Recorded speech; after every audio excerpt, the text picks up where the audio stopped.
Hi friends, welcome to Indhu's kitchen. இன்றைக்கி நம்ம சேனலில் ரொம்ப சாஃப்டாக பஞ்சு மாதிரி இட்லி செய்கிறதுக்கு எப்படி மாவு அரைக்கணும்னு தான் பார்க்க போகிறோம்.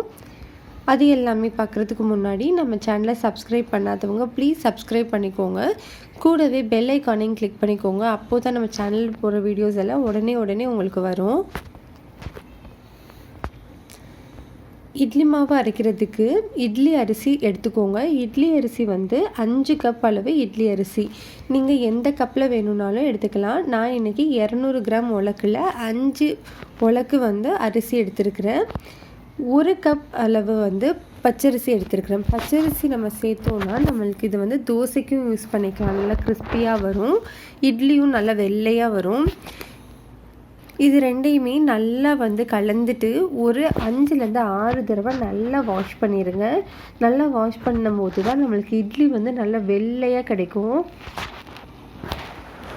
இப்போ பாருங்கள், நம்ம நல்லா கழுவி எடுத்தாச்சு. இது இப்போது நம்ம குடிக்கிற தண்ணி யூஸ் பண்ணி நீங்கள் ஊற வச்சுக்கோங்க. அப்போது நம்ம தண்ணியை வேஸ்ட் பண்ணாமல் மாவு அரைக்கும் போதும் யூஸ் பண்ணிக்கலாம். நம்மளுக்கு அரிசி மூழ்கிட்டு 1 இன்ச் மேலே வர மாதிரி தண்ணி ஊற்றிக்கோங்க. அப்போ ஊறும்போது நம்மளுக்கு கரெக்டாக இருக்கும். இப்போது நீங்கள் எந்த கப்பில் அரிசி எடுத்தீங்களோ அதே கப்பில் 1 கப் அளவு உளுந்து தலை தட்டி எடுக்கணும். இந்த பாருங்கள், இந்த மாதிரி பண்ணும்போது எக்ஸ்ட்ராவாக இருக்கிற உளுந்து எல்லாத்தையும் எடுத்துருங்க. இந்த 1 கப் அளவு உளுந்துக்கு ஒரு 1/4 ஸ்பூன் அளவு வெந்தயம் சேர்த்துக்கோங்க. வெந்தயம் சேர்த்துட்டு இதை ஒரு 2லேருந்து 3 தடவை நல்லா கழுவிடுங்க. இப்போ நல்லா கழுவியாச்சு. இதுலேயும் நம்ம குடிக்கிற தண்ணி ஊற்றி 1 இன்ச் மேலே வர மாதிரி தண்ணி ஊற்றி ஊற வச்சிடலாம். இப்போ இது ரெண்டுமே நல்லா ஊறணும். ஒரு 5 மணி நேரம் நல்லா ஊற வச்சுருங்க இது ரெண்டையுமே.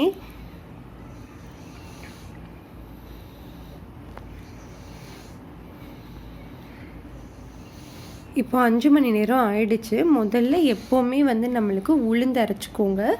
ஏன் அப்படின்னா, முதல்ல நீங்கள் அரிசி அரைச்சிட்டு அடுத்து உளுந்து அதே கல்லில் நீங்கள் போட்டு அரைக்கும்போது உளுந்து அந்தளவுக்கு எலும்பி வராது. அதனால தான் நம்ம எப்போவுமே ஃபஸ்ட்டு நம்ம உளுந்து அரைச்சிடணும். உளுந்துக்கு கரெக்டாக 20 நிமிஷம் கணக்கு வச்சுக்கோங்க. 20 நிமிஷத்தில் நல்லா வெண்ணெய் பக்குவத்துக்கு நம்மளுக்கு நல்லா அரைஞ்சிரும். அதே மாதிரி தண்ணி கொஞ்சம் கொஞ்சமாக தெளித்து அரைக்கணும். அப்போது தான் நம்மளுக்கு மாவு கரெக்டாக நிறைய பொங்கி வரும். 20 நிமிஷத்தில் கரெக்டாக இந்த பக்குவத்துக்கு வந்தோன்னா நீங்கள் எடுத்துருங்க. இதுக்கு மேலே நீங்கள் விட்டீங்க அப்படின்னா எலும்பி வந்திருக்கிறது எல்லாமே அடங்கி போயிடும். அப்புறம் நம்மளுக்கு மாவு அவ்வளோ தூரம் நிறையா கிடைக்காது. இட்லியும் சாஃப்டாக வராது. இப்போ நம்ம அதே கல்லில் அரிசி சேர்த்துக்கலாம். அரிசி அரைக்கிறதுக்கு ஒரு 15லேருந்து 20 நிமிஷம் ஆகும். அதாவது ரொம்ப நேரம் இருந்தது அப்படின்னா நம்மளுக்கு இட்லி நம்ம பிச்சு சாப்பிடும்போது நம்மளுக்கு ரவை மாதிரி இருக்கும். அதனால் கொஞ்சம் ரொம்ப பெருன்னு இல்லாமல் கொஞ்சம் பெருன்னு இருக்கிற மாதிரி பார்த்து அரைச்சிக்கோங்க. இந்த மாதிரி பக்குவத்தில் ரொம்ப நைஸாக வந்துருச்சுனாலும் இட்லி வழுக்குன்னு இருக்கும். அதனால கொஞ்சம் பெருன்னு இருக்கிற மாதிரி இருக்கும்போதே நீங்கள் எடுத்துருங்க. இப்போது நம்ம அரிசியும் உளுந்தையும் உப்பு சேர்த்து நல்லா கரைச்சி வச்சிடலாம்.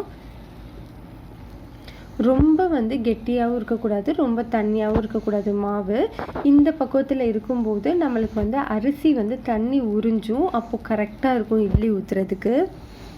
இதை அப்படியே ஒரு 8 மணி நேரம் நல்லா புளிக்க வச்சிடலாம். இப்போது 8 மணி நேரம் ஆயிடுச்சு. பாருங்கள், மாவு நல்லா எலும்பி வந்துருச்சு. நம்ம இப்போ இட்லி ஊற்றிடலாம்.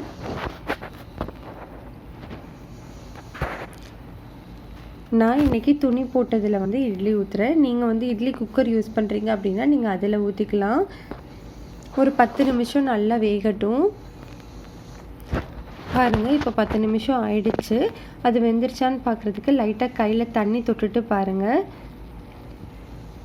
அவ்வளோதான், நம்மளுக்கு சூப்பரான இட்லி சூப்பராக ரெடி ஆகிடுச்சு. பாருங்கள், எவ்வளோ சாஃப்டாக ஃப்ளஃபியாக வந்திருக்கு அப்படின்னு பார்க்கும்போதே உங்களுக்கு தெரியும். கண்டிப்பாக இதை ட்ரை பண்ணி பாருங்கள். பிடிச்சிருந்ததுன்னா லைக் பண்ணுங்கள், ஷேர் பண்ணுங்கள், கமெண்ட் பண்ணுங்கள். மறக்காமல் நம்ம சேனலை சப்ஸ்கிரைப் பண்ணி சப்போர்ட் பண்ணுங்கள்.